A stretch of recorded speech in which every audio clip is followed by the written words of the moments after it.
Hi, and welcome to HUR at Home, sponsored by the DC Lottery. Remember, you've got to play to win. I remind myself of that every week as I'm here jamming. Boy, tonight it's all about music. Every Thursday we bring you the best of the best. I mean, if you just go back and look at WHUR.com, if you missed any of them, they're all playing right there. Well, many of you know I have so much history with BET and hosted a really cool show called Screen Scene. So tonight we thought we'd do a BET rewind. And so I'm bringing my Screen Scene colleagues on, as well as, remember the mayor of Rap City, Chris Thomas, who does the impressions of pretty much everybody.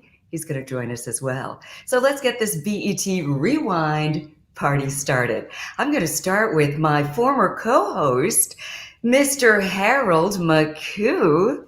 Hi, Harold. How are you, Angela?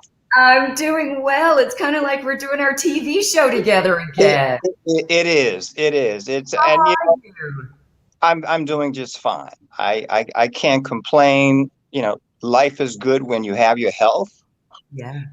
Yeah. and to be able to still be able to connect with people who you had a meaningful professional relationship with in a setting where just the whole experience was unique in and of itself, that being BET. Absolutely. Oh my goodness. Yeah. We're getting love already. Hi, Jonathan, Wallace, and Elaine. Thank you so much for joining us. And the Screen Scene party would not be complete without my dear friend, the beautiful Kathy Andrews. Hi, Kathy. Hey, Angela. Wow. Hey, Kathy. A virtual hug. I know, a Oh virtual yeah. hug. Virtual This hug. is like, I am so happy right now. This is like old home week. We're talking about the great days on Screen Scene. I mean, weren't they some good times, Kathy? Awesome. We were talking about the stories, and I was thinking about everybody. We interviewed everybody from Quincy Jones to Thurgood Marshall to Sidney Poitier, the Funkadelic, Oh, yeah. going to the Sinbad Music Festival every year, covering the St. Denzel Louis Jazz Washington, Festival. everybody. John Everybody. Singleton. Yeah. Oh, yeah. I mean, Laurence Fishburne. Oh, That was actually, he was Larry Fishburne. In Larry those Fishburne. days, it was Larry Fishburne. Yeah. I Right. was thinking about a funny story with him. He was in Malcolm X, and I remember going to the premiere in New York and flying in at the last minute. And Oh, yeah, I was there. I think you Harold were was there, you were there too. You were Well, there. Absolutely. Because Yeah. I Absolutely. remember, I met Dr. Betty Shabazz yes, there. Yeah. Right. yes. But go Everybody. on with your story. Well, no, I just, it's kind of a funny story because he was with one of his girlfriends, and when I interviewed him before, he was with another girlfriend, and so I kept calling his girlfriend by the other girlfriend's name. Okay. So later, he was like, "That's not her name, Kathy. That's not her name." And, people were. I was listening in my ear to the producer telling me, "Oh, Larry Fishburne's coming up," and with his fiance, and then the next person would come up. So it was so fast. I was on the red carpet, and I'm not sure where you guys were, but as they would come in, I would grab them. But it was fantastic, seeing Spike Lee and the premiere, and walking down the red carpet, and there's a paparazzi. So it was awesome. It was awesome. I Denzel. later saw Larry Fishburne at the Kennedy Center Honors, and he was like, "Hey, Kathy," and I had her name right. She's an actress. I had her name right. She's an actress also. Denzel was so accommodating. That was one of the things I appreciated about him. I was interviewing him during that same session, and while I'm interviewing him, our producer was yelling in my earpiece to wrap it up because, as you know, those were down and dirty, on the fly interviews. And while I'm talking to him and asking him a question, he's trying to answer it, and he can hear my producer in my earpiece saying, "Wrap it up, wrap it up, wrap it up." And he was so accommodating. And so mid-sentence, Denzel said, "But I think we need to wrap it up now. So I'll let you go ahead and, do whatever you have to do." And I was so relieved because, you don't just you don't cut big time stars. No, you do not. Boy, I remember there, Angela Bassett was there as well. And that was my first time meeting her. And the entire interview, she was holding my hand. It was so sweet. She grabbed my hand and she was just, I guess, trying to say, I'm with you, girlfriend. It was just so nice. Really, really sweet. Well, also in the days that we were on BET, we had a mayor. We had a mayor of Rap City. And he was so good and so funny and so entertaining. And he is with us now. Ladies and gentlemen, Chris Thomas. Yeah. The mayor. Hi, Chris. Hey, Chris. Hey, Chris. Hey, everybody. How you doing? Good. How you doing, Kathy? A friend of mine, Kathy, went to HU with you, Marlon. Told me to say hello. How you doing, Harold? And Angela, how you doing? How are you? Good. Oh, Marlon, really? I was about to do my Williams for Harold. Let me tell you something, Harold. Can you hear me? Can you hear me, Harold? This is Billy D. Oh, and it's terrible That's good. that That's good. breaking up, but we still could tell that was Billy D. Chris, you've been doing impressions for so long. What I remember about me. Oh, something's technically going Yeah, I on. actually won a BET Comic Award for being the best impression. Something. Hold on, let me just work it out. Is it going in and out? You're going to go fix that? Okay. Can you hear me Yes, now? that's so much better. Is that better? Is that better? I think it is. Is it better to you Okay, guys? I turned the speaker down. Okay, as long as it doesn't break up like that. But I was Can you hear saying, me? when did you know you had this talent Can you for hear me? doing the impressions, for impersonating people?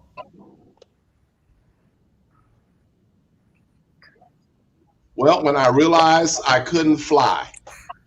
Okay. It's an interesting story because when I was growing up, I actually believed in Superman. And one day I jumped off a house, had a cane, jumped off a house, broke my arm, and I guess the almighty living God said, this guy has to. So then I started mimicking people like Donald Duck.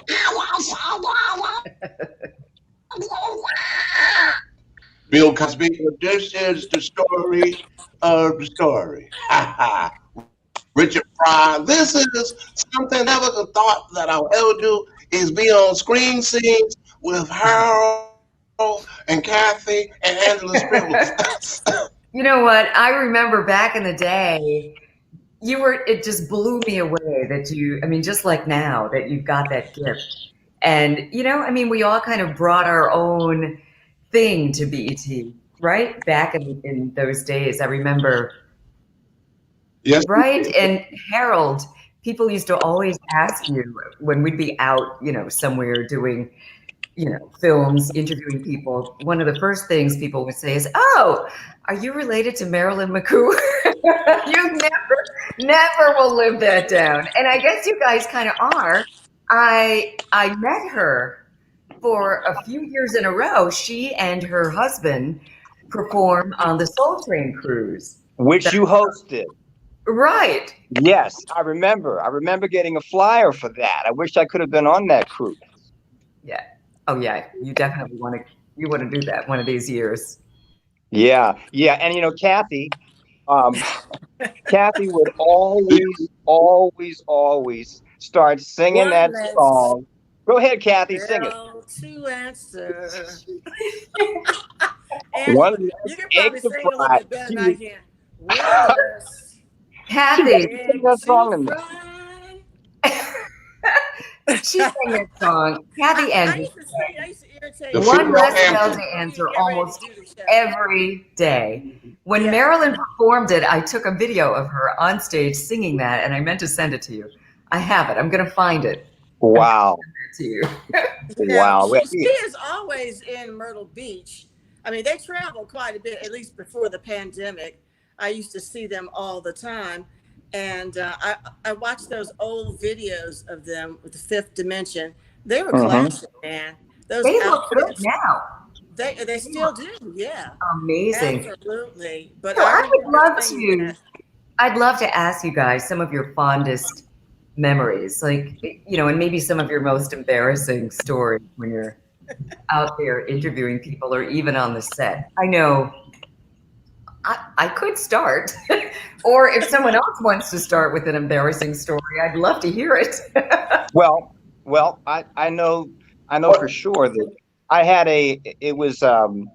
I was interviewing Janet Jackson at our West Coast office, and everything was going fine. And then it felt like there was a bug Oh in God. the side of my eye. So, while I'm asking the question, um, uh, I put my finger to try to get the bug out, and then she's answering the question. But when I put my finger to my eye, I ended up putting my middle finger to my eye, and uh, some people after the show said, "Why did you give Janet Jackson the finger?" Not good. Because it happened to be that middle finger. And, looking at the tape afterwards, it was absolutely right. Now, she didn't catch it. Okay, that's good. And she later sent flowers to the West Coast studio, but I was back in DC then, so I never really got the flowers. But I was so flattered that, A, she sent me flowers, even though I never got them. And B, she didn't think that I was doing what some people think when you God. It do would have that. been a disaster. That's funny. Oh, yeah. Oh, yeah. And then some of your best moments. Kathy, okay, do you have an embarrassing story or maybe one of Well, your I have a favorite lot ones? of embarrassing stories, but there's probably one. Sidney Poitier. We flew to the Bahamas to interview Sidney Poitier. He grew up there. He died for conch and everything. So it was a great interview. We talked about, he was in Separate but Equal about Thurgood Marshall. And I talked about the casting. I met Thurgood Marshall. And if you've met him, did you ever meet him, Angela? Thurgood Marshall? Never. He was this was toward the end of his life. And he was Wow. cantankerous. He was funny. Oh, And I just thought Sidney Poitier was a little too elegant and, okay. to play him. Anyway, we talked about the casting. We talked about everything. And don't you know, the camera crew told me they lost the video. So Oh, no. I go back to Sidney Poitier's. I said, no, you cannot lose the video. This is an absolutely awesome interview. I go back to Sidney Poitier's suite. I knock on the door. I said, Mr. Poitier, I hate to bother you, but I think there might be a tape still in your room. So I barge in, look under his chairs. He's standing up there. Where is the tape, Kathy? Where's the tape? I look under his bed. I'm looking everywhere. Kathy. What happened to the tape? I found out that the camera crew did such a bad job that they did something with the tape. They didn't want us to see the tape. So we had hired a terrible camera crew, and we lost that tape. But it was an absolutely wonderful interview. But I can remember Sidney Poitier just looking over at me, Kathy. Where is the tape? Where's the tape? And so I'm looking on his bed, right? I said, I don't know where the tape is. But you know what? You get points. You get points for doing what you had to do to get the story. Yeah, I got the story, but I was just so upset. But there's so many funny stories. And Denzel Washington, I remember I flew to New York to interview him for the movie Ricochet, and I didn't see the movie. I thought I was so good at interviewing. I saw the trailer. I said, no problem, I missed the movie, and started talking to him. And he said, wait a minute, Kathy. I said, what? He said, you didn't see the movie, did you? Oh, gosh. I said, well, you know what? I missed the plane. And he said, let me tell you about the movie. And then you ask me questions. So after that interview, I said, I will always prepare. Yes. I won't have Denzel Washington telling me, hold up, Kathy, you didn't You didn't see the movie because you're bluffing right now. He's like, I can tell you're trying to fake it. You're trying Not to, but he on was my so watch. down to earth. You know, He really is. he's a And down to Chris, earth. what about you? We're sharing funny or embarrassing stories. When you were doing Rap City, what were some of the crazy things going on? Oh, wait, before that, Well, you have a note here from Kevin Anthony, who said it's his birthday next Wednesday. You see that? oh yeah, that's Kevin He's a Anthony. comedian. I used to use him on the Rap City show. If you remember, I used skits Okay. all the time. But I want to ask Harold and Kathy, as well as you, Angela, do you remember me on screen? Actually followed me to tape the Def Comedy Jam show. Do they remember? I recall. They did a piece of me on screen scenes. Yeah. Where I was, I hesitated because we're getting comedy. bits and pieces. But yeah, I remember that. Definitely. Yeah. Well, really, so the microphone coming in and out. Yeah, this is unfortunately really Can you bad connection. I ended up, so early on, we Okay. started doing these when the pandemic started, right? And Right. so the very first interview was with Brian McKnight. And it just so happened that there was this horrible storm in my neighborhood. So I'm just talking and so happy. It's a one-on-one. I've got Brian McKnight, and he had that beautiful song, and he's got his guitar and he's serenading me and everything. I was going to say he was singing just to me. And it was just so wonderful. We could see each other, but I'm getting all these text messages. People are saying they couldn't see a thing. It was just, they could hear it, but no one could see it. So I ended up upgrading my internet to 1,000, so that 1,000 gigs, so that I don't have the internet problems. It's these days it's all about online, isn't it? Yeah. Oh yeah. And who knows when this pandemic is going to end? I know, but I'm so happy to connect with you guys and see that you're doing really well.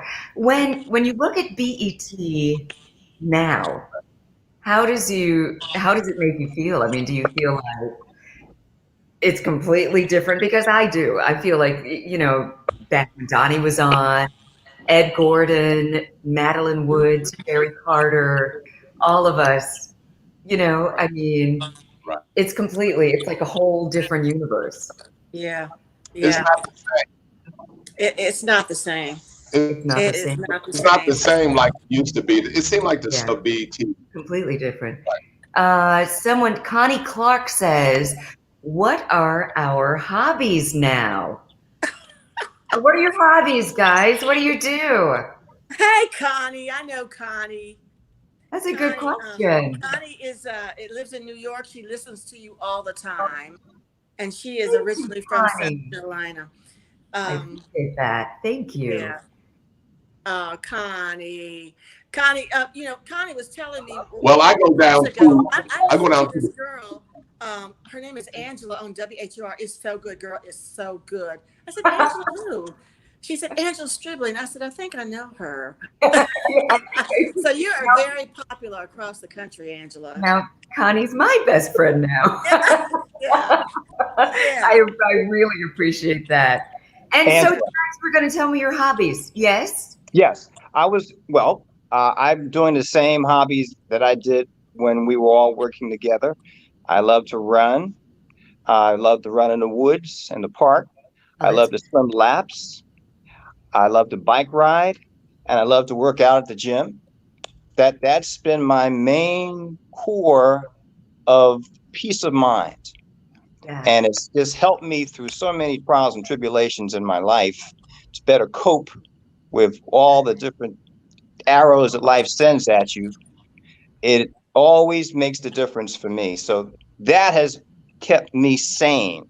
Yeah. Because it's a very insane world that we live in now. Yeah. And insane things are happening to our country. And I'm telling you, more than ever, exercise can keep you in check more than anything else. Yeah, I'm with you. Full disclosure, when the pandemic started, I kind of fell off. I'll just be honest. But I'm back now. I'm out there, Harold. I'm out there Oh, running. come on now. You've always been in great shape. Don't even go Thank there. you. Thank you. But you know how it is when you want to just really be at a certain place. I remember, Harold, you were working out like a maniac back then, and you would do a crazy number of sit-ups every day. Yeah, boy, you have an excellent memory. I Those do those because memory banks are intact. I Yeah, remember it because I was blown away. I was like, what now? You're like, and you showed me your abs. I was like, okay, you I was, yeah, I was doing 300 crunches a day in sets of 100. And I was doing all kinds of kind of very strenuous things that I just enjoyed doing. And of course, another thing, the thrill, you're talking about BET then, it was exciting to get up and go to work every day do. when we worked there because there was so much pride in what we did, the uniqueness of an all black environment. And this is a broadcast, television broadcast network, which was unheard of. And I worked at 9 different broadcast facilities before I got to BET in different cities across the country. And in every single one of those broadcast facilities, be it radio stations or television stations, I was always like a dot on the map, or we as people of color were always a dot on the map. And then suddenly you find yourself in a TV network arena where everybody is people of color, and the Caucasians were like dots on the map at the network because it was an equal opportunity employer. Yes, they did have whites working there, but generally speaking, the climate, the landscape was all people of color. And it was a very rewarding and inspiring atmosphere Mm-hmm. to go to every single day. So I was very motivated to get up in the morning, to get there, and to do everything else that I could do to stay healthy and enjoy the experience. Yeah. But I don't think we realized how special it was because I think now that there were a lot of interviews that we had to go fly across country, and I remember telling people, "You do this one this time." Yeah, I did it last weekend. Because we were constantly traveling, and I look back on it now. I mean, should have done every one of those interviews, but like you, I've never walked into a place and seen so many Black people who were creative and who dressed Yeah. so, everybody was chic, had their own style. We were on the cutting edge. And a lot of the celebrities who came through, like RuPaul, before people knew Oh my RuPaul. gosh.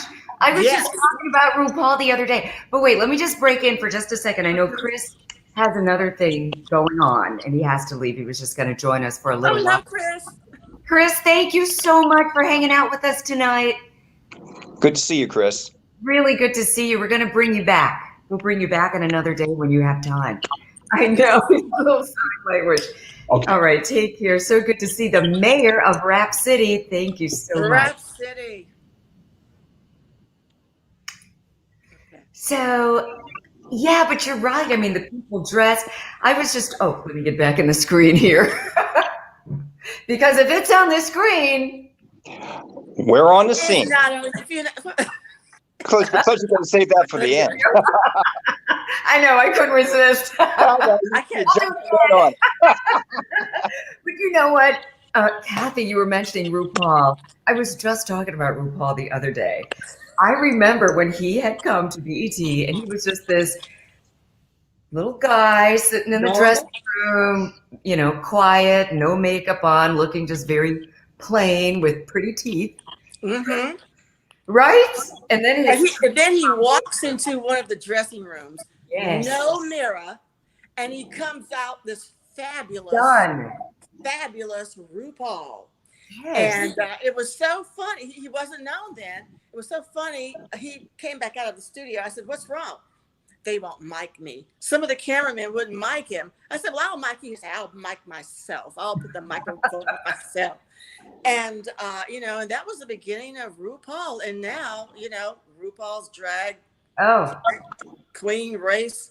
But I used to go with certain of our co-workers, and I would actually judge some of the drag queen.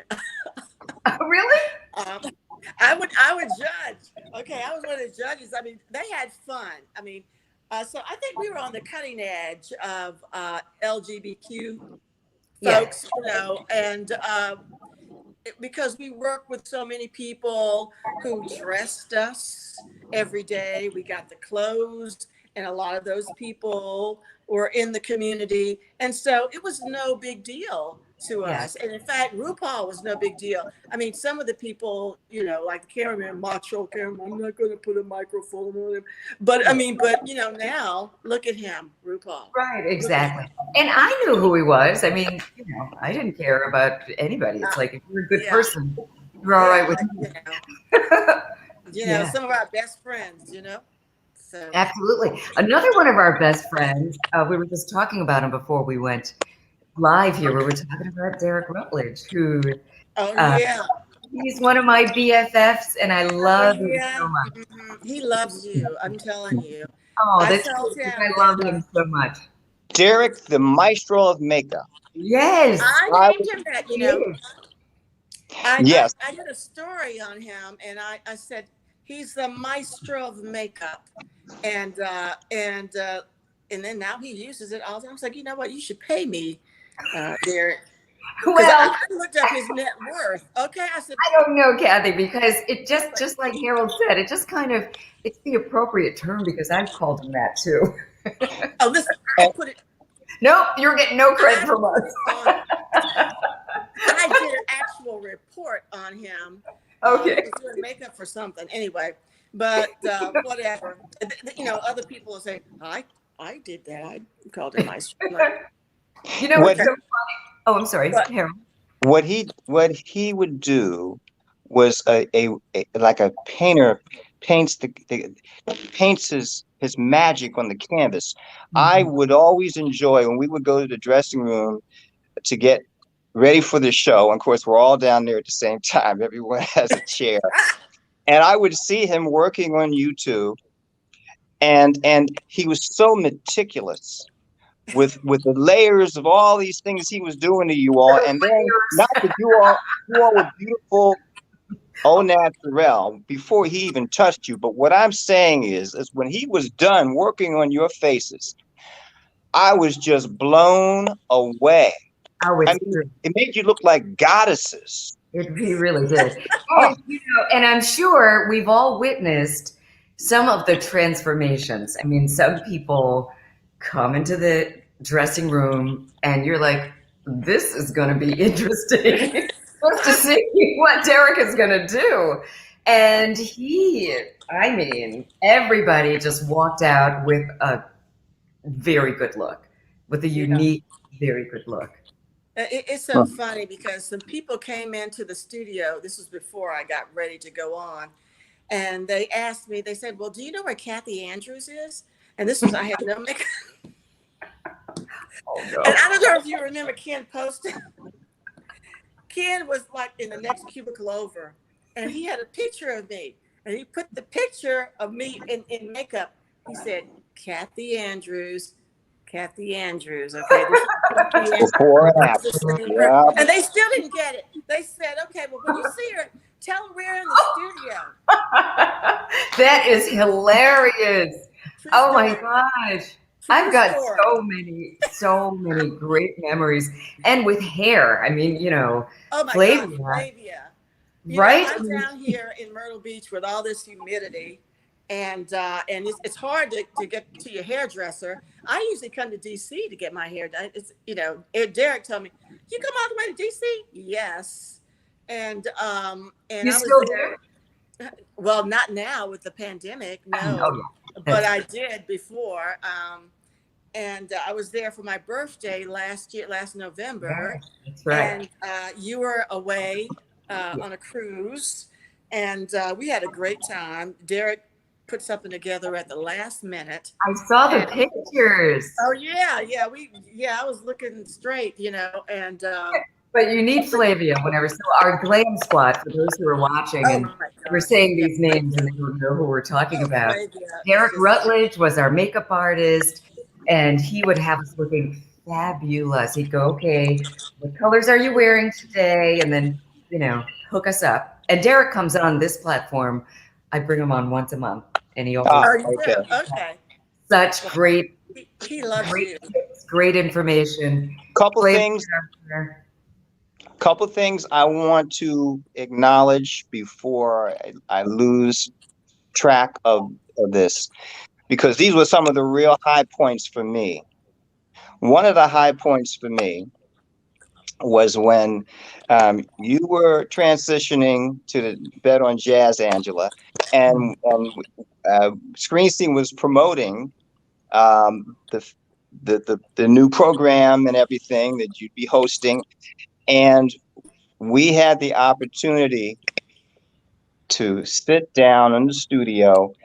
I played the piano. I Yes. played Killer Joe. Yeah, I was going to say, I remember the song. Did the harmonizing in the chorus, and that to me was one of my high points. Here I am. Aw. I'm on national TV. I'm playing one of the coolest songs ever, Killer Joe. And here's my coworker, Angela Stribling, singing the song as I'm playing on a big fat Steinway grand piano. I mean, That was so amazing. after that.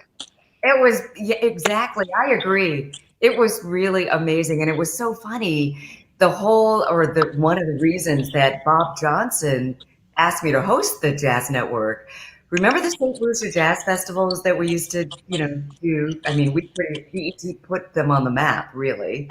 And so one year I'm hosting the St. Lucia Jazz Festival, and Rochelle Farrell is performing, Will Downing is performing. They had that song, Nothing Has Ever Felt Like This, together. So after Rochelle sang, she goes, and I, had brought her on the stage. She goes, okay, everybody, remember the young lady who brought me on stage? Many of you don't know. She's a jazz singer. I'm like, no. Not after you, Rochelle Farrell. She calls me up there. I'm like, no. And I was like, no, I'm not going to. Everybody's like, come on. And she's pretty much insisting. I go up and I sing. And we do this blues song. And it was kind of like, just freestyle. Everybody's ad-libbing. So that's right up my alley. I was making up lyrics and I was getting all dramatic, and people loved it. Bob Johnson ran up on the stage. Yes. Well, you travel around. And he said, I'm so glad you could sing, because I was sitting next to clients and I was holding my breath. He told that story so many times. And then when the Jazz Network, came about, he was like, okay, I know you're into jazz. I know you're a jazz singer, and this would be perfect for you. The other high point for me was sometimes, as you know, I would just kind of, while we're waiting for the show to start, since the piano was right there, I would play a little bit. And I think I was playing a Horace Silver song from my father. And Kathy got up on top of the piano and stretched out on it like she's a lounge singer, in a One Less Bell to Answer. Michelle Pfeiffer. Yeah. I'll never forget that. Oh yes, the My Kathy Funny. was so glamorous on top of that Steinway piano while I'm playing. Well, So you know what? Someone asked what the hobbies were. Your piano playing is one of your hobbies, isn't it? Well, yeah, that is a hobby. I should have mentioned that. No, it's okay. We brought it around. Kathy, what about you? Do you have any hobbies? Hobbies. Oh, I walk my dog. I still do my photography, and but I don't do a lot of exercising. Honestly, I walk my dog. I try to eat right. I'm not like Harold. He's like still pumping. I don't do that. Sit-ups a day. Yeah, I don't do that. I just walk around and I do my photography. I do some writing, but no, I'm not in the gym. And anyway, I'm afraid to go to the gym now. Yeah, I'm not going to the gym. I do run. When I can get back out there, outside. This is the perfect time of year to run. I love reminiscing about the days when we were on BET. And I run into some of the people periodically, of course, Derek all the time, but Ed Gordon, our paths cross. Yeah. And, we talk about just some of the people who are still in it, like myself, still in the entertainment, industry, but not a lot of us. I mean, I think about Bev Smith. I don't know whatever happened with Bev. I know Bev was doing a radio show in Pittsburgh. Okay, so still. Last time I heard, yeah. Okay, good. So, and I still do a little television and radio. I did a show at South Carolina State on their radio station, and Radio Baha'i here, and I do some television. Nice. So, but I dabble in it, but I do mainly media consulting and communications work. So, and plus, and aren't you writing a book?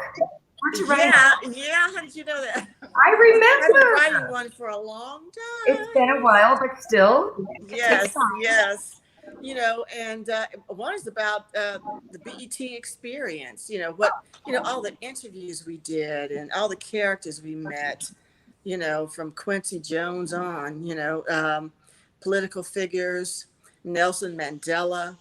Muhammad Ali. Remember when Muhammad Ali came to the studio?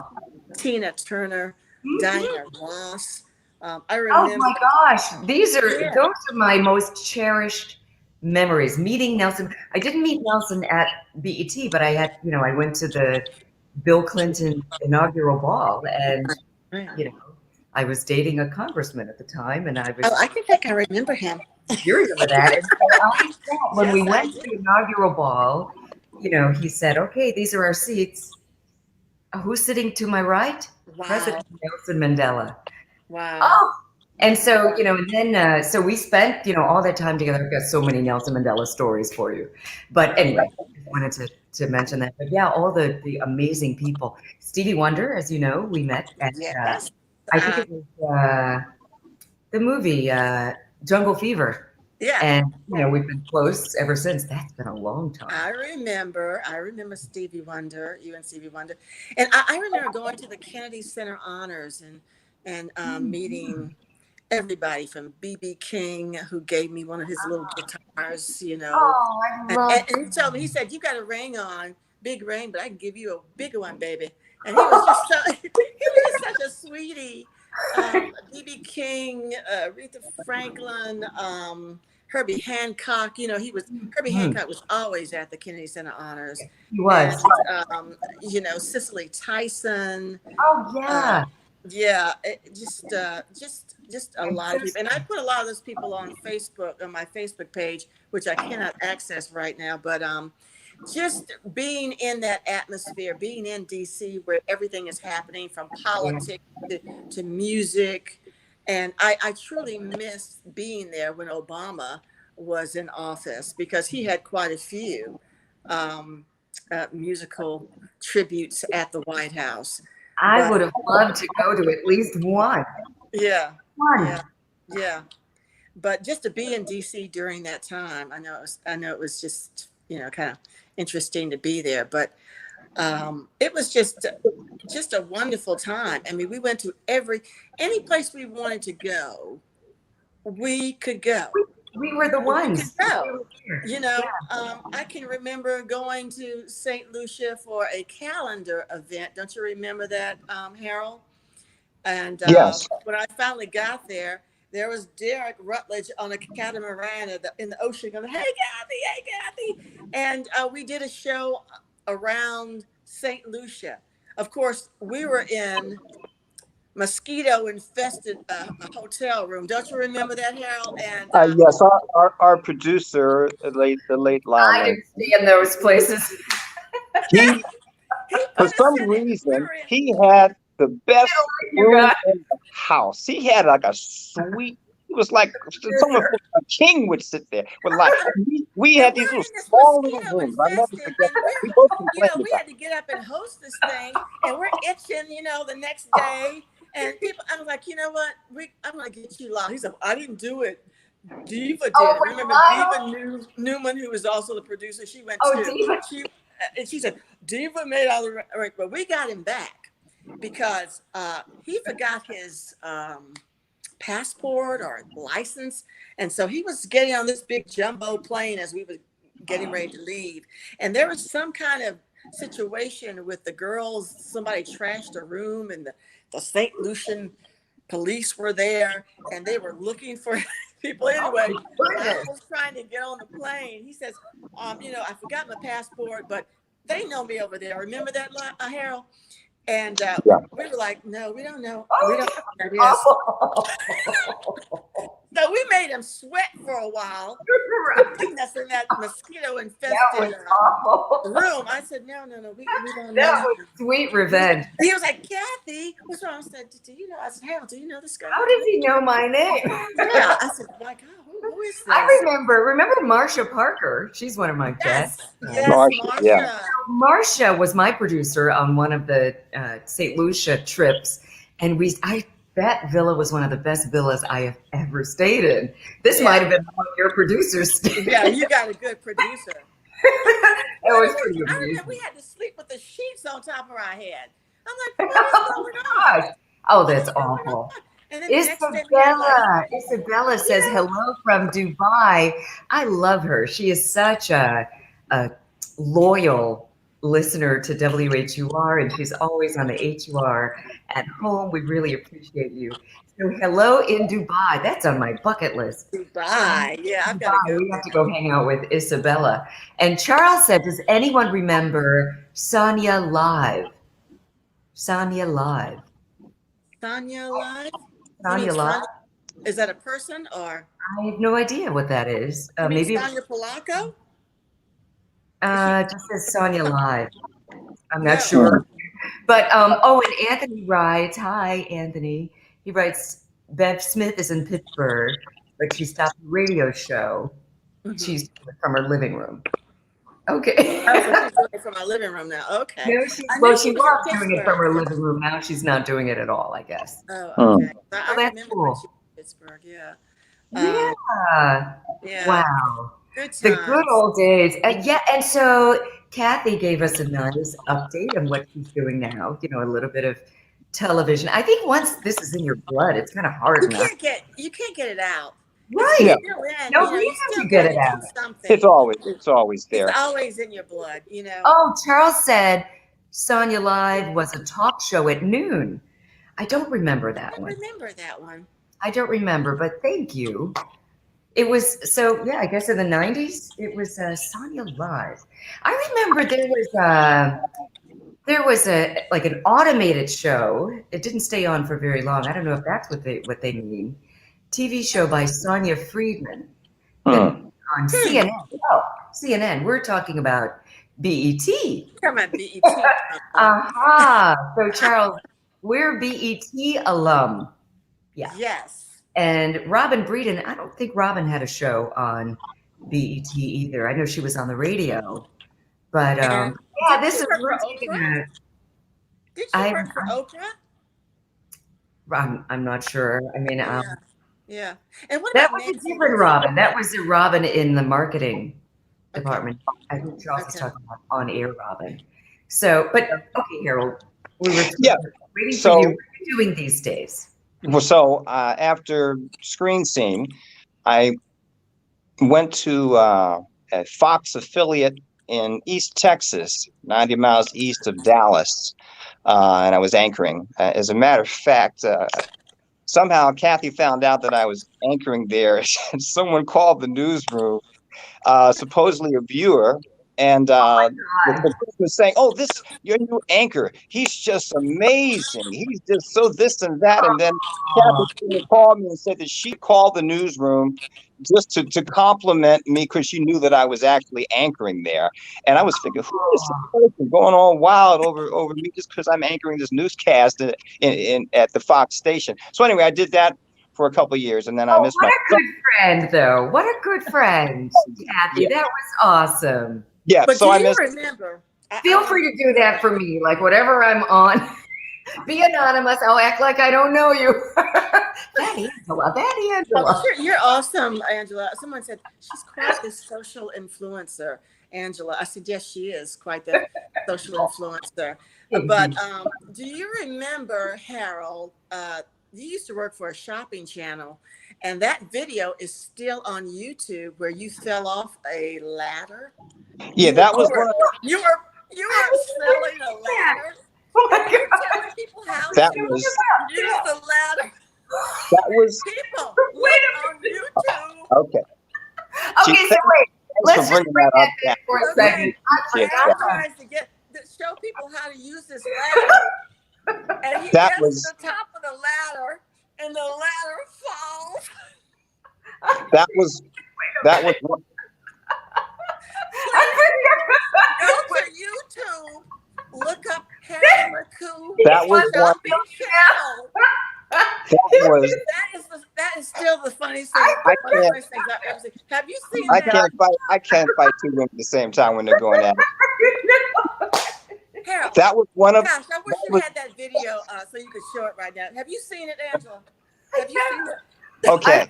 about it, but oh my God, as soon as this is over, I'm going to YouTube. I gotta see it again. Go Can to I- YouTube, people. Look Can I say- up Harold McCoo sells ladder for I like to say- shopping channel. It is I would somewhere like- in there. Kathy. Oh God. Okay, why did I even bother putting on makeup? I like to set the It record is straight. hilarious. That was one of the 9 broadcast facilities I worked at before BET. That was the Cable Value Network, based in Minneapolis, Minnesota. It went all over the country, and I was one of the only Black on-air hosts at that network. Okay, they were bought out by QVC. Uh-huh. So when QVC bought out TVN, they laid everybody off. So I moved to California. But while I was there, when I first started there, I was selling this ladder, and I was on top of the ladder demonstrating how sturdy it is. Unfortunately, the ladder was not locked. So the ladder collapsed while I was on top of it. It was live. And when it collapsed, I collapsed on top of it. You what? My mic was on. Everybody heard and saw what happened. And so once I hit the concrete floor of the studio, on top of the ladder, I said, but make sure you have it locked first. Continue to fall. Did the Late Show pick that up? Didn't the Late Show? Yeah, they did. Yeah. David Letterman had the clip. Tonight Show had the clip. In fact, when Jay Leno was still doing that show, they had called me to have me in the audience so he could talk about that when he did. And because of that, Comedy Central, a show called Todd.O, and they called me up and flew me to LA to be on the show with John Tosh to reenact because he has a redemption segment where something happened funny and then they fly you in to reenact it. So I love that show. They the ladder and they had me get on top of it, but they had little babies and puppy dogs under the ladder. And then he asked me to get back up and do it. And I did some tongue-in-cheek home shopping with him. It was a riot. He's funny. Listen, this is about to go viral. Not the older one, but that one, because then everything works out okay, because nobody got hurt. Nobody got hurt. Isabella in Dubai just watched the video. Just thought she'd want to know. See what you did, Kathy? Oh my gosh, that just gave me life. Hey, you remember that car you had, Harold? You had a little yellow car, and we call it the Puerto Rican car. It was a little yellow or orange. You mean before I got the Corvette? Because Angela and I both had Corvettes at the same time. And you said you were going to race me. Yes, NSX Honda, something like it looked like a Corvette. It was a sports car, and you wanted to race. Oh my gosh! Listen, your ladder video has 697,000 views. Oh my gosh! You are world famous. They need 696 1,000 views. My hair was a lot longer then, and I look better if you watch the Tosh.0 Ladder Fall show, because that one, like I said, everything worked out fine. Harold, you know what? You've done a lot of great things in your career. You're going to do even more great things, but you will always be known for that ladder. You will always be known for that ladder. That's not a bad thing. I mean, what are you going to do? Something really positive. You know, That's after it's people great. start It's again. fantastic. It was funny. You might get a call from Saturday Night Live. Who knows? Well, you know what? He's on on Tosh O. Come on, you got everything out of it. Well, what was interesting was that the president of the CVN network, after I had that accident, he called me in his office. They took me out on a stretcher to the hospital just to evaluate me. I was fine. Fortunately, I was in good shape. Wait, okay. They took you out on the stretcher? Yeah. They took me out on the stretcher. They took. They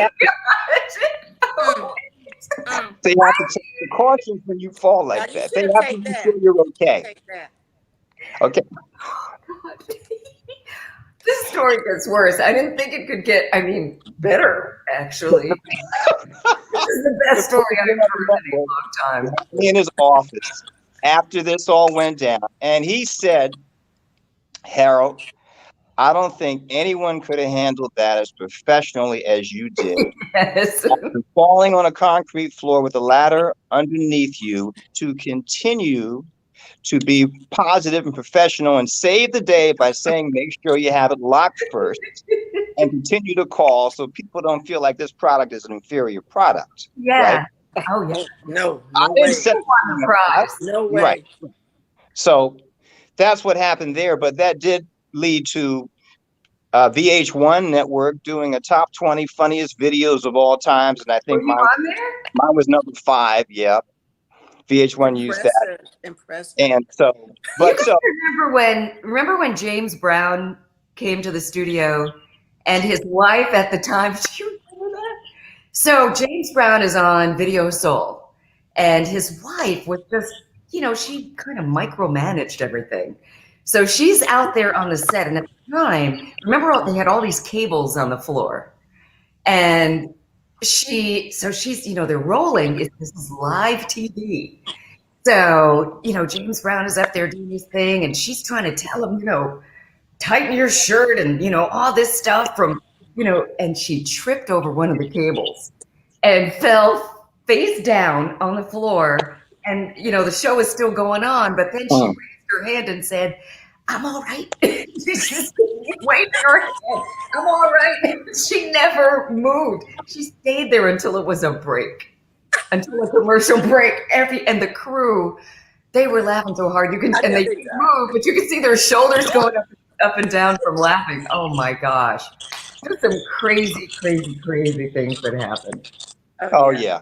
That didn't make it to YouTube like you though, Harold. Well, Peg, so most recently, I was hosting at Fairfax County Channel 16. I was hosting a couple of shows there and doing voiceover work. And I also work for Fairfax County government as an educator. So, I try to fit in what I can when I can. Awesome. Okay, people are sharing links here. I love it. It's probably the link to YouTube. Oh, it is. Oh my gosh. You know what? I have not seen either of you in so long. This has made me so happy. And even more important, it's made your fan base so happy to see you both and to see that you're both, you've got your sense of humor. You still have these great personalities. You look amazing.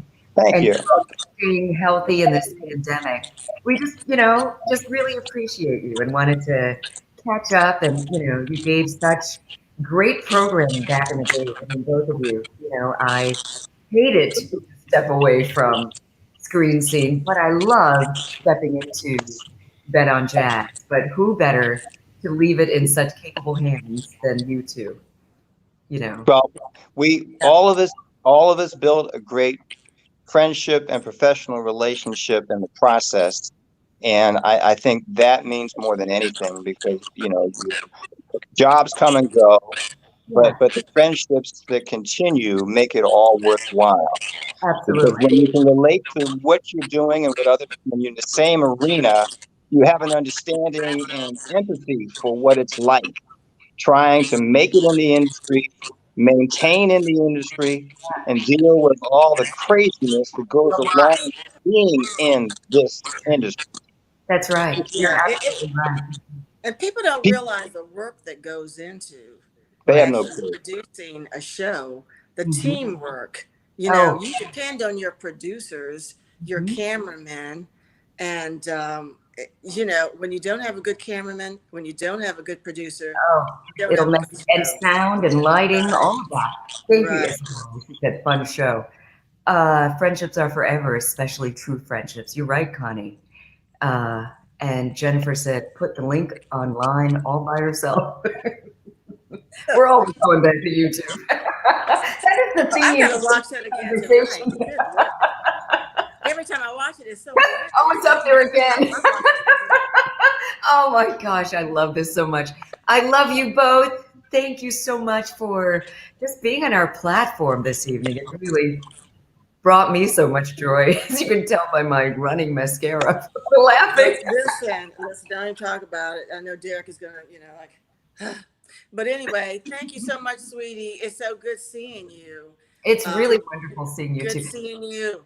And I so wish you had been there last year when we were at Hamilton's in DC, and Harold was there, and we had Sabrina Dames from BT was there, and a few other folks, and we just had a great time. And of course Well, Derek was there, of and course, he's the one who and I think put we this left together. at 3 a.m. Derek was still there networking. Okay, Oh my goodness, I love it. It he sounds like a is good he party. is he Well, is a networker. we're the autumn girls. Birthdays are, uh-oh, did you fall off the ladder? A See, Harold, ladder. sweet revenge.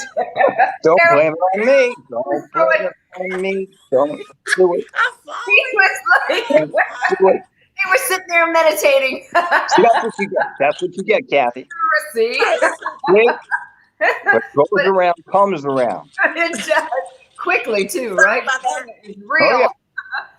So Sorry about listen, that. before we go, I was I just going love to you. say we're autumn babies. So I know my birthday is coming up in October. Yours is coming up in October, November, Kathy. Mine is November 16th. Let's not discuss. Let's not And I'm discuss. October 13. We don't have to say what Okay, number it's yours is going to be, October but 13th. So you're a I'm Libra. October 13. You're Yeah, a and you're a Scorpio. And Harold is an I'm a Aries. Wait, April 4th? boy, you are good. Is that right? I'm in Aries, April 4th. That's right. I remember. It's so weird with me, though. I've got this uncanny, just weird thing going on with birthdays. I'll remember someone's birthday before I'll remember their name. Don't Wow. know why. And The people, I still have something that you gave me for my birthday. It was a beautiful makeup case in black, and I aw, still that I have gave it. you. It was so beautiful. It Aw, was beautiful and classy, and I still have it. So oh, that's nice. All right, so we're going to come up with something for your next birthday. Oh, people are shouting out their birthdays. Jonathan's is coming up November 10th. So oh, that's your Scorpio. I think it's a Scorpio Scorpio brother. too, right? I think it is. Yeah, November 10th, right? Yes, it is. I think November 10th is is I think Scorpio. so too. We're gonna have astrologers. Going back to these celebrities, I interviewed Yaphet Kotto one time. Oh my gosh, he's and a Scorpio. yeah, I'm November 16th. He's November 15th, and I didn't realize that. I interviewed him one time in Baltimore. To make a long story short, he was doing Homicide. Remember Homicide was filming in Yeah. Baltimore, and they were shooting the video of us talking, and some lady came over with some puppies, and I got up and I was like, "Oh, they're cute little puppies!" And the cameramen were just so like flabbergasted, and I got a little puppy, and I didn't have any money. I said, Yafet, I don't have any money. He pulled out a $50 bill. He said, get the doggone puppy and Oh, and sit down. So I got the puppy and sit down. and I sat down and finished the interview. And but he got upset because I named the dog after him. And a producer found him somewhere and said, Yafet said, give you this. And I put the tape in the machine. And he said, why did you name the dog after me? I mean, I was honored to name the dog after you, sucker. Okay. Oh, we have another So 13. Oh, we've sensitive. got lots of birthdays here. Isabella was July 13th. Happy belated. Tina is coming up November 27th. Now that might be in Sagittarius territory. Yeah, I think that's Sagittarius. I think that's Sagittarius. Yeah. Wow. We could talk all night. I mean, I've got some Yaphet Kotto stories. So funny. I mean, interviewing him, he also, I host this thing, the Black Engineer of the Year Awards every year. Yeah. And he and I co-hosted one year, and they told us, okay, let's be animated. Let's just, make it fun. But Yaphet's sense of humor was a little different than what they wanted. And he's written a book. And so, I was encouraging him to, just read some excerpts, from his book at appropriate times. So I had this, this long gown on, and Yaphet decided his idea, I guess, of being playful was, saying things about my shape and my body parts. They did not. And this is the Black Engineer of the Year Awards. These are military people, engineers, just, very accomplished, conservative for the most part people. And oh my gosh, if you could hear what they were saying to this actor, they came back there and straightened him out. I mean, it was kind of, it started off, I mean, maybe one comment would have been fine, like, you're really fitting that gown or something crazy. Something crazy that he said. But, if you say it, then okay, leave it alone. Oh no, he kept going. Like every time he just kept going. And it was just, that was the time. Yeah, Right. I hate to say this, but it sounds like him. It was him. It was, oh my God.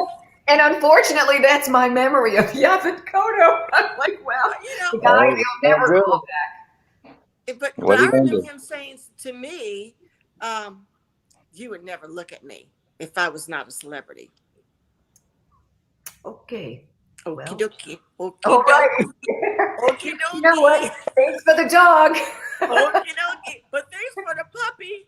Well, thank you for the puppy. And he cursed me out about naming the puppy after him. I was like, That's funny. But you know what? it was an honor, So many artists, I mean, I guess maybe we're quirky too. But, I think a lot of creative people, you're like great in one area. But, there's a little bit of an artsy side, that may or may not be. And people don't see celebrities as human beings. You know what I mean?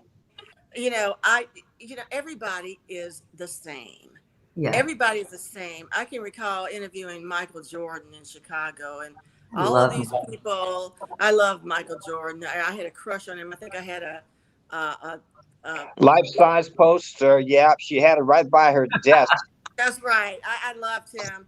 Anyway, but I had to interview him. I think it was Space Jam in Chicago, and it was at one of these hotels. I can't remember. Really nice hotel. And I remember I went out and came back, and there were all these people in a Porsche cordoned off. And I asked the doorman, I said, what are these people here? He said, we're here to see Michael. They're here to see Michael Jordan. I was like, really? They live in Chicago. They don't see him? So I'm sure we get a little jaded. Anyway, I interviewed him, and I think I was the only person of color to interview Michael Jordan. And when I walked into these press junkies, they give you only a certain amount of time. You go and sit down. The celebrity is there. And when I sat down, he was like, you came all the way to DC to interview me? He said, your boss, Bob, keeps asking me for tickets. And so we just got into this conversation. And he eventually bought the basketball team that Bob owned. Mm-hmm. But we just started chatting about everybody. And I said, "Are you ever going to do a love scene?" He said, "Well, I don't think my wife would like that." He was married to Juanita at the Juanita, time, yeah. but we went on and on and on, and the interview was so got to be so, and I think he was just needing that personal attention, that just to treat him as a regular person, because Yeah. everybody is a regular person. Yeah, and yeah, I'm sure he craved. I remember when it was shortly after his father died, and they sent me to Chicago to interview Michael Jordan, which I was like, okay, I'll do it if I have to. Oh my God, I'm so excited. And he had that, remember he had that restaurant in Chicago? That's He had right. a restaurant. And he had his Michael Jordan Foundation. And at the time, I was helping to raise my nephew. And I don't know if you guys remember Lamar, but Lamar lived with me for a while. Michael Jordan was his favorite person on the planet. So I surprised him with a ticket to Chicago to go with me. And so I took my nephew and told him, you'll just be the photographer. And so, put the camera around his neck and to give him an excuse to interact with people, you know what I mean? Because he was, this young guy and just very awkward, but not awkward, but shy. And so Michael Jordan, when I told him this was my nephew, he was so sweet. He was like, before we even did the interview, he said, "Okay, young man, come here." And he talked to him and he just said, "Listen, how are you doing in school? Listen, I want you to mind your aunt. I want you to take care of her. You're the man of the house right now." And just talking to him like, man to man. And from there, I just really respected him. And his dad had just died. And to your point, that he just wanted to be normal, Melvin had just died. And I asked him, how was he dealing with it publicly, because it was so hard for me. And he said, it's hard. And it's funny because they told me not to bring up his dad, and I wasn't going to bring up his dad. And he kept bringing it up in the conversation. So I felt like he wanted to talk about it. Yeah. So I said, you're public, and I'm dealing with that. I've still got to do the show every day. And that was when I was doing the show by myself. I said, I've got to, still do the show every day and be public and, keep it together. How are you doing that, losing your dad? And he cried and just said, it's hard. He said, I believe my dad is still around me all the time. Yeah. It was a beautiful. Yeah. And, his dad used to just take long drives by himself. He would always do that. That was something he did. And, and someone just murdered him on the side of the road. But going back to Melvin, I don't know if everybody knows Melvin Lindsay started the Quiet Storm at WHUR. Melvin was just a wonderful, beautiful human being, just so sweet. And when he died, I remember it just rained, and they played Vanessa Williams' song.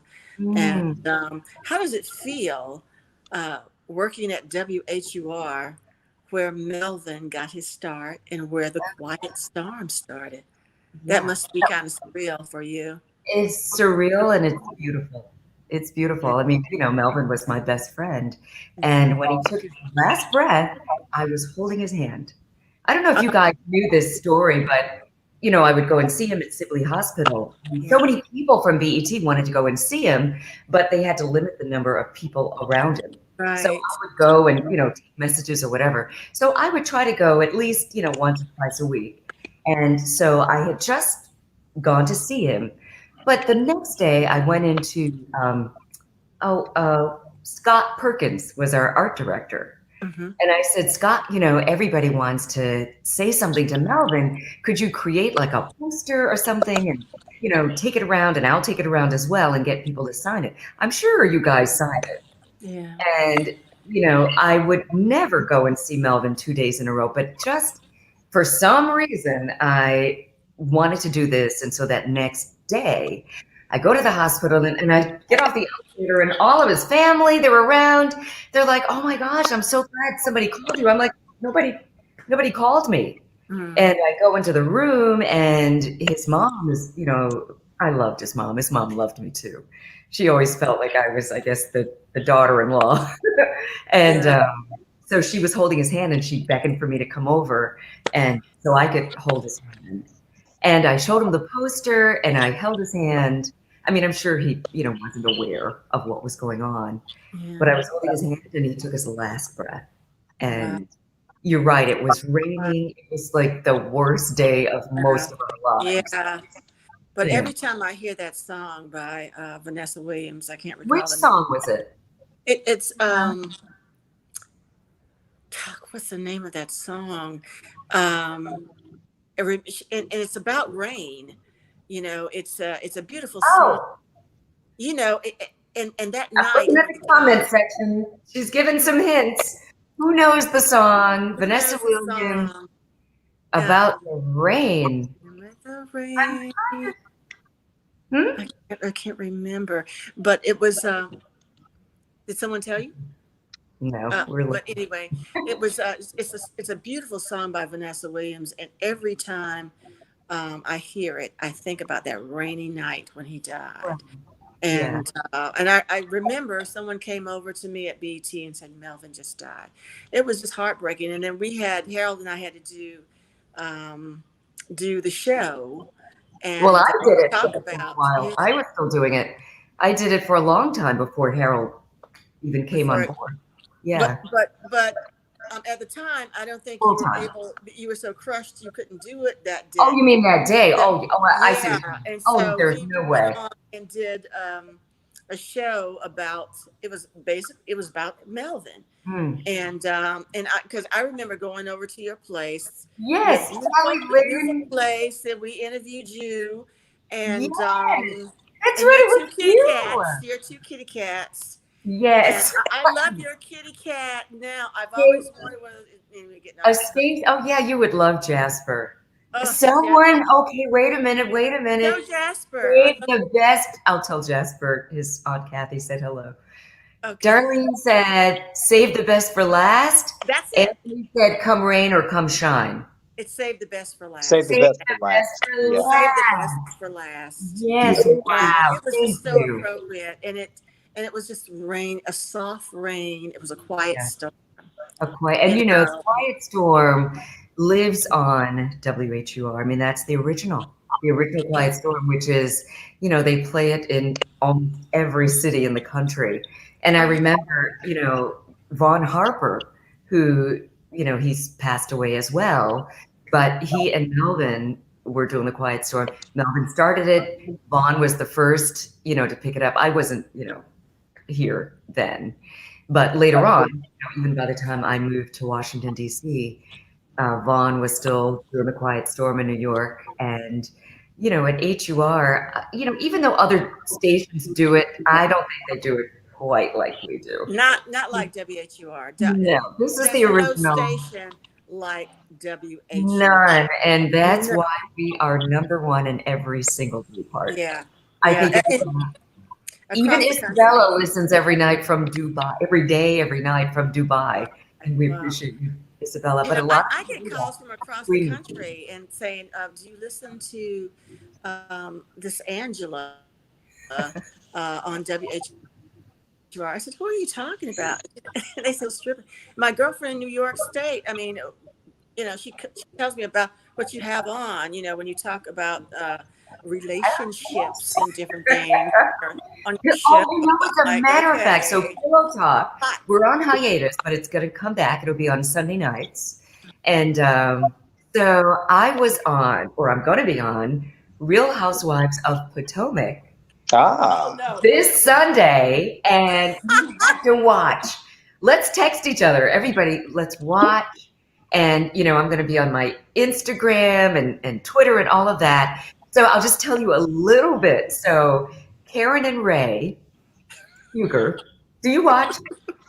I watch it sometimes, But so Karen and Ray, I mean, they're Karen Huger. Yes. So they were having some relationship issues and, just challenges like every relationship has. And, I've invited them to come on Pillow Talk many times. So Karen says to her husband, baby, we need some counseling. As many wives do. And he said, as many men say, no, baby, I don't want to do it. I don't want to go to counseling. So he said basically he's not ready for counseling, but he said, I'll sit down with your friend Angela from Pillow Talk. So it was so cool. So I go to their home and we go from there. I mean, I am not a psychologist, I'm not a, therapist, but I draw from personal experience and I have a lot of these therapists on my show and, we just kind of go from there. But I think it was very helpful and it's definitely entertaining. So you don't want to miss it this Sunday. Oh my God, I've got to see Definitely it. want to I've got see to that. watch it. Okay, Please do. By Yeah. the way, Angela, I was really tickled recently when I was in my car, and I always listen to WTOP because obviously it's the number one because of news. People want to know the news. We're on Well, WHUR's platform. right. I mean, they're news, but I know. I'm just saying. But the point is, we're number one. normally I turn the commercials off because I just think commercials are annoying. But this time I didn't. When it went to a commercial break, I left it on. And whose voice do I hear but Angela Stribling talking about a product for erectile dysfunction? And I said, that's Angela. Because you have one of the most distinctive voices. And I I haven't heard that one. Confirm or How did deny. that one go? I will neither confirm or deny.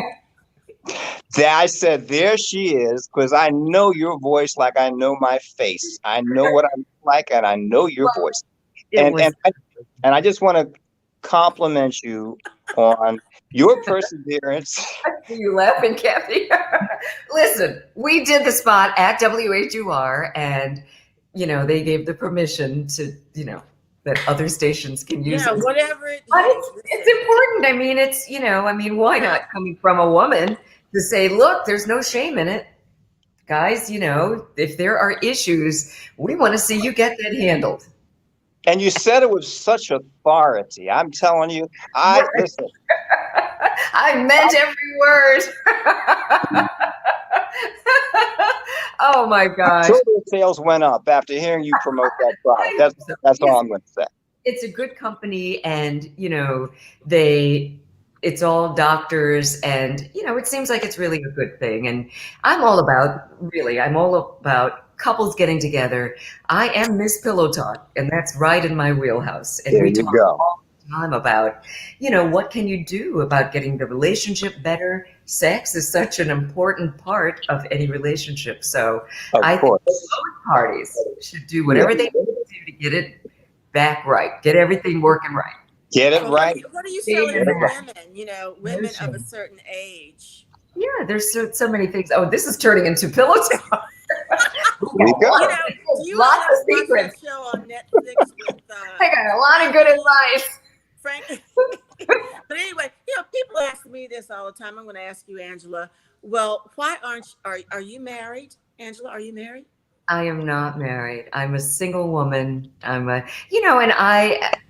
think I was engaged a couple times. I know. And just didn't work out for me. I mean, not for the lack of trying. I think but it's funny. I've always been career driven, just truth be told. And for me, a lot of women they wanted to get married early. For me, I always knew I wouldn't get married early because it does require a whole lot of focus, time, attention, all of that. And if I'm in a relationship, a serious relationship, and my relationships have been long-term relationships, I'm in it to win it. And that requires a lot of attention and energy. So, I haven't settled into that relationship that, I'm ready though. I'm ready. Now I'm ready. Really? Now I'm ready. How about you? I mean, are you single? No. Someone asked me, what's wrong with you the other day? Oh. And I said nothing. What's wrong with you? I think after Nice. after you reach a certain point, as you know, I've been married before. And did I know that? No. I knew that. know I was married before? I forgot. I must have Really? forgotten. You forgot? Yeah. Well, we went out once at House of Blues and saw Nancy Wilson. Do you remember I that? do. I do.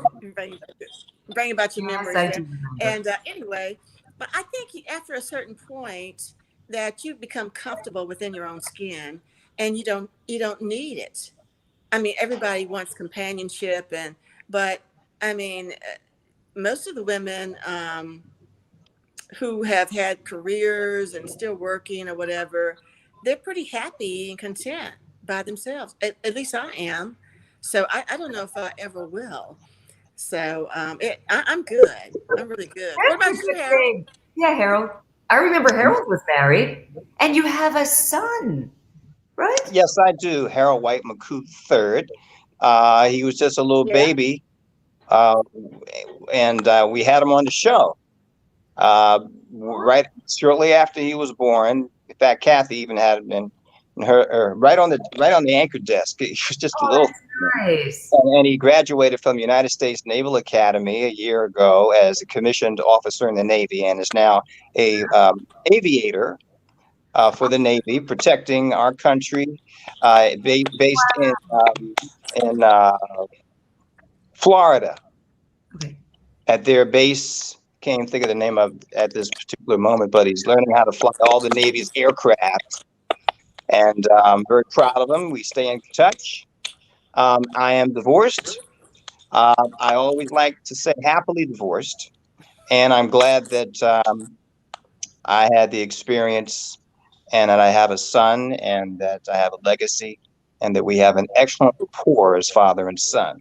So I have a lot to be thankful for. Yes, you do. Oh, that's awesome.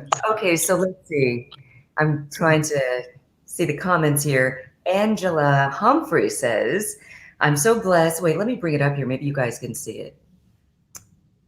I'm so blessed to have been living on campus during the era of Melvin and the Quiet Storm and Angela Stribling. 76. No, I wasn't here. That wasn't me in 76. And 82. No, I wasn't here.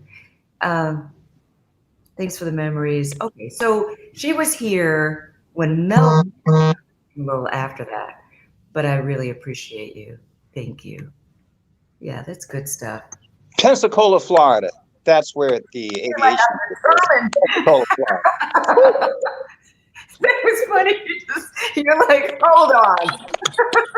You know, I love getting older. I mean, we're still relatively young, but as We're Kathy, having some technical as you were difficulties. alluding to, the more mature that you become comfortable in your own skin, and I, I, I definitely That's agree with that. I correct. mean, companionship is great if it's good companionship. If it's not good companionship, please just keep it over there. And I'm good, because I'm grateful for just really getting to know me and what I like. And, I put a lot of positivity out in the world because I put a lot in my world. And that works for me. I'm the no drama zone. And, I love that. I love being around positive people. And, if it's a relationship that's going to enhance me, then I want that. If it's not, then, you don't want to do that. And I tell men, be a friend first. You know what I mean? I find that a lot of men just want to jump into a relationship, and I'm like, be a person's friend, and maybe it will develop into a relationship. Don't you think so? I mean, I love my male friends. I mean, I think I have more male friends than I do female friends, and I can call them up. And I've had some men who just want to jump into a relationship, which I don't get. How are you going to jump into a relationship with a person and you don't even know the person, right? Well, it's not just men, a lot of women. I think there are a lot of lonely people there. And, the work that you have done on yourself and that you're happy with Kathy and the work I've done on myself, and I'm happy with Angela. The people who are so eager to just jump into something feel Yeah. like they need something else to complete them, Right. which you Right. really don't. You yourself are who you need the most. Right.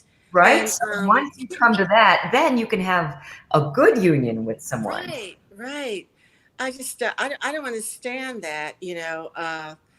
But here in the South where I live in Myrtle Beach, South Carolina, and you find that it is, you know, a lot of women want to get married so bad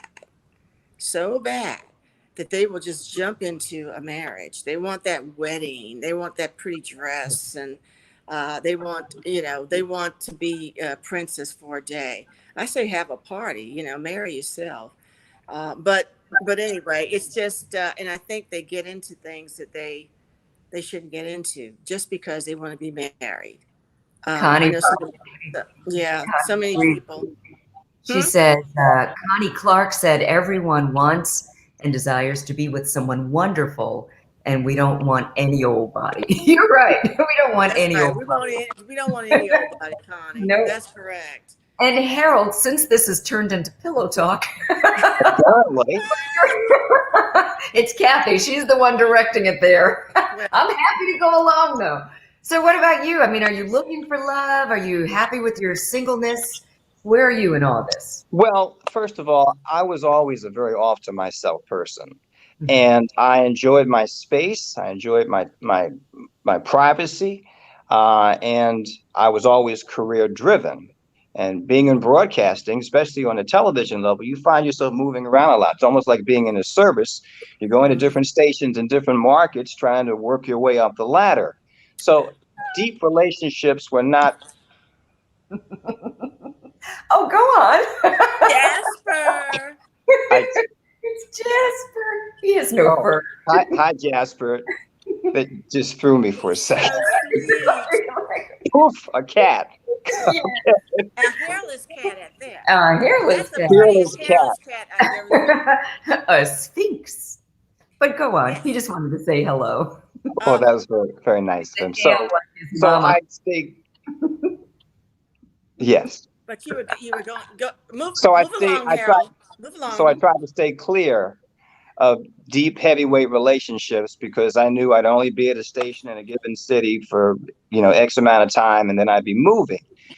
And being comfortable with myself, and I didn't put on any false pretenses. I didn't lead anyone to believe that I was, looking for a deep, serious relationship. And I had my own little interests. Like I said, I was always in the, exercising and swimming and running. And I had my personal interests, and I was very comfortable with myself. I liked going places by myself, go to a club by myself, a movie. I had no problem with that. I didn't feel lonely. The movie? Movies by yourself? Oh, sure, if I felt like it. But it's nice to have companionship too. It is. That's the only thing. I can't do that. Nice to have I companionship. felt like a loser. Right. Well, I go to movies by myself, Do you? all the I time. used to do it during the day, especially when we were doing screen scene, because we had to see the movies. We didn't want to be stuck like what Denzel. Oh, sure. We had to see them all. I love the free screen. I would love them. I'd go during the day sometimes by myself. Yeah.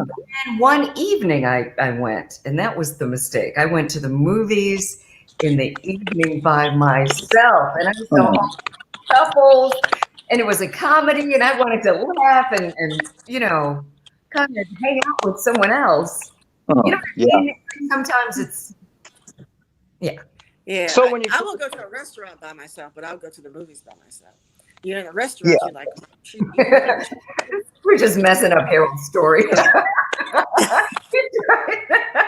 That's okay. Okay. It's fine.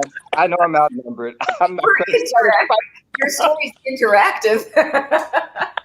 So when you know that you're not looking to settle down and get serious, it's easy to be upfront with people. And then they know going into the friendship that it's not going to necessarily go where they may like when they may want it to go. So as long as you're upfront with the person, I think that's the best approach. That way no one is misled, no one's thinking something that's not the case. Right. Because when you are comfortable with someone and you enjoy the conversation and the company and the dialogue and all that, then naturally you want to have more time with that person if you're very comfortable and you like them. That's so And you true. can be visually and physically stimulated, and that's all well and good. But if, as a woman, if you're looking for a serious relationship that could lead to matrimony, you know, Matrimony. then, you know, someone who's not looking for that is not going to be the right person unless you're understanding that, hey, this is not going to really go anywhere, but I'm going to enjoy this man's company because I really like him and we have things in common. And you develop a kind of a trust in that respect. So Yeah. I did a good job of staying clear of deep relationships for most of my career. And then after about, I don't know, 9 or 10 or 12 stations, I end up in the nation's capital, one of the hosts of this major league entertainment tonight type show. And everything's fine. And then I got to the point where I did feel comfortable in my career. And I was more receptive, even though I wasn't really looking. And, my parents just figured I'd be single the rest of my life because they always try to keep track of the names of different friends that I would say. And so they were shocked. My best friends were shocked when I said all of a sudden, oh, by the way, I'm engaged. I'm going to get married. They said, my friend said, that's funny, Harold. Yeah, it's a good joke. Tell me another one. I said, no, I'm serious. And they just did not believe that I was talking about getting married because I wasn't even about that. You were the confirmed bachelor. I guess you could say that. But, I just enjoyed my space.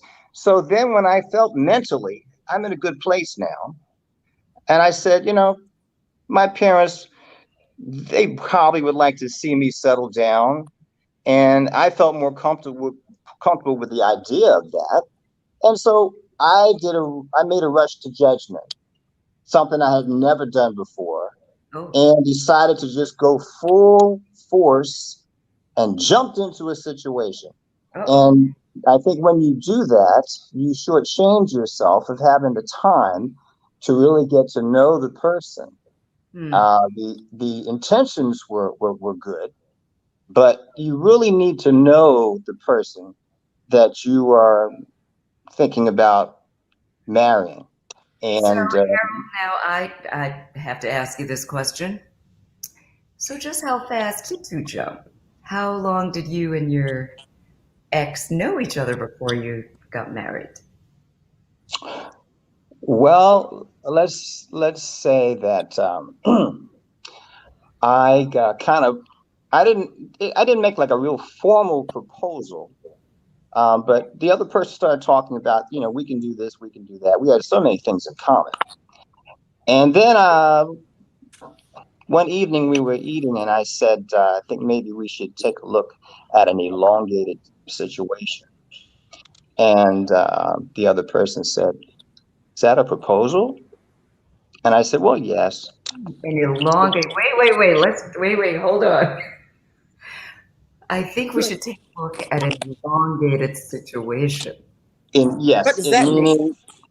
Meaning a more long-term relationship, which I never thought I'd be saying. And bottom line is, after how long? This was how long you? I'm getting to that. Oh, okay. So bottom line is we got engaged 6 weeks after we started dating. 6 weeks. Yeah, that was pretty. You know what? I don't judge. I will definitely never judge because Well, sometimes I remember asking Harold, "Are you sure, Harold? Harold, are you sure?"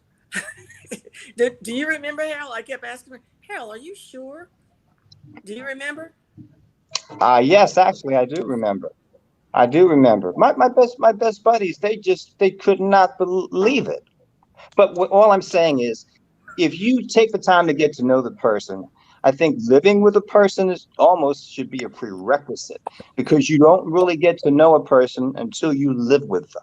Which you learned because you didn't have that much time. But I mean, that's what life is all about. You do things, you might have been the type of person that's the only way you were going to get married. It's like, you know what, let's just do it, okay? You know what I mean? That maybe had you not done it that way, you might not have ever, been able to say, my son just, he's doing all these amazing things. Things So, happen for a reason. yeah, they happen for a reason. You do it the way you do it. You do what works for you, and what might, work for Kathy might not work for me. What works for you might not work for the next. You know what I mean? So I love it. I mean, oh, they're talking about us in the comments. I'm sure. God, they are going in. Darlene is like, Angela is in full pillow talk mode now. It's true. Well, Oh, and other people said they go to the movies and restaurants. Oh, a lot of people. Movies, they get by restaurants. themselves. Jennifer goes by herself on purpose. George, sometimes go to a restaurant by myself, and I married my husband. Okay. Wait, Georgia. Jonathan writes, I go to movies by myself, and frequently the only one in the theater where I live. Oh, that's nice. Is that nice? Do you think? I mean, do you guys think if you're the only one in the theater, would you like that? I'm not too thrilled about being the only one in the movie. Yeah, I don't think I want to be the only one. My Well, although these days, in COVID days, it's not a problem. The movie's got to suck if you're the only one in the movie theater. Something's not right. It's a sign. I have walked out of movies, I mean, jaded because, I mean, we had the best of the best, and we got to see them first. So I just kind of turned into a little bit of a movie snob. If it's not a good movie, I'm not going to sit there and waste my time there. I will walk out. Speaking of movies, did y'all know that Halle Berry just she directed Bruise and just got a $20 million deal with Netflix? And look at you in this screen scene. Yeah. Wow. Yeah. I remember interviewing her. She would always be with her mom. And the last time I interviewed her, she was at the Acapulco Black Film Festival. And her agent said, don't ask her about men. And of course, I asked her about men. And I said, well, what advice, Halle, would you have for a person who's looking for a relationship? She's like, you asking me, girl? Girl, you asking me? And we just hit it off. She's like, girl, please. I'm glad she played it off. Boyfriends, and one had hit her in the ear, and I think she can't hear out of one ear. Oh, yeah, that was something that happened early. That was somebody I think who had a problem with the IRS. I won't mention his name, but I interviewed him too. I think he's out of the house. But anyway, she's another one who could probably be a good person to interview about She'd be a relationships. great person to have on. Yeah. I remember the first time I interviewed Halle Berry. It was so long ago. It was her first movie, Strictly Business. You remember that? I remember. Because my friend Joseph Phillips was in that movie as well, and Tommy Davidson. That was when we first met. And Halle, so I interviewed all of them for that. And Halle had this real sexy, it was, I think, from one of the club scenes. She had this little sexy outfit. It was like a broad panties with the, like a lace thing over it. And I was getting ready to do the interview, but I noticed she was trembling. It was cold. And I said, you look beautiful, but are you comfortable? Do you want to change? She said, oh my God, can I go change? You don't mind? I go, no, go. And I'll just do somebody else. And when you get back, we'll do the interview. She was so happy because I think if it was a guy, they would have said, no, we're doing that interview in what you're wearing right now. And, so the next time I saw her, she was bragging on how she just felt it was amazing. And she just felt so, I don't know, she really appreciated that. She was so sweet. So sweet. Well, I give her a lot of credit for continuing to Yeah. try. I mean, some people, they just give up on it after a point. They're not even receptive to coming close to trying it again. So I applaud her for all the times that she was open enough to want to give it another shot. I love it. Great And time. the sound, something Yeah. crazy is happening with the sound. I don't know if it's because we've been on. Yeah. This is the longest I've ever had one of these lives. And I could still talk to you guys for even longer. Kokalani said the Acapulco Black Film Festival. That was back in the 90s. He was there. Hi, Kokalani. That's WHUR family right there. Nice. Well, all right. I guess we should say goodnight to all of your adoring fans, our WHUR listeners who we love so much. And we love the support that we get on HUR at home. So for people who want to connect with you, and I know everybody's happy to see you both, including myself. So again, thank you so much for joining us and just being so yourselves, just love and just keeping it going. Well, I thank appreciate you, your. sweetie. Where can people connect with you on social media? Who first? Kathy. Well, I'm on Facebook. I don't know if I'm in Facebook jail now or what, but I've got my computer guy checking it out, and they can just reach me at Kathy Andrews on Facebook, and I'll be on there. So I'm on Facebook too, and of course, McCoo at yahoo.com. But it's been a real treat to talk to you again and see you again, Angela. And Kathy, it's just it makes it really worthwhile when you're able to be reunited with friends who were co-workers who you still respect, admire, and get motivated from interacting with. That's so beautiful, Harold. Thank you. I would say sorry for laughing about the YouTube thing, but I don't ever want to be insincere. hey, I'm going to laugh too. I'm going to it right before I go to bed tonight. I am too. YouTube. Everybody. Oh, somebody put the link up. So, this is going to be up forever on WHUR.com. Oh, wow. And, this interview. And also on Facebook, on WHUR's Facebook page, and also on WHUR's YouTube page. So I want to go back and reminisce and look at this interview again. I love you both so much. And we've gotten, other people have said they've enjoyed this conversation. Isabella in Dubai said she enjoyed this live. Connie said this was really a treat. God bless you all. Thank you.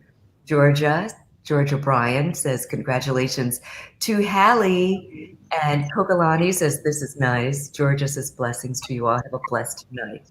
Thank you, guys. Thank you. We will definitely be checking in with you. Harold, I'm going to see you in a few minutes on YouTube. And social media, of course, WHUR's platforms. My platform is at Angela Stribling. That's actually that's on all platforms. And I want to stay connected with you guys. We're not going to let it be this long. Jonathan said it was great seeing us all. Yay. Yay. Guys. Bye. Bye, Harold. Bye, Andrew. See you, Kathy. See you, Angela. One less. Wow, what a fun night. Yes. Go to YouTube. All you have to do is look at the comments. And many people have posted where to find Harold's fun video on YouTube. What a good sport. I just really love them so much. We had, obviously, as you can tell, we had so much fun back on BET in the glory days, as I like to call them. And but I consider these the good old days.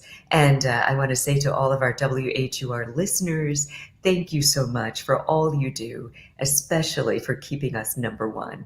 We bring you these HUR at home features almost every night. So to keep up with what we're doing, you can just go to WHUR.com and you can find everything you need right there.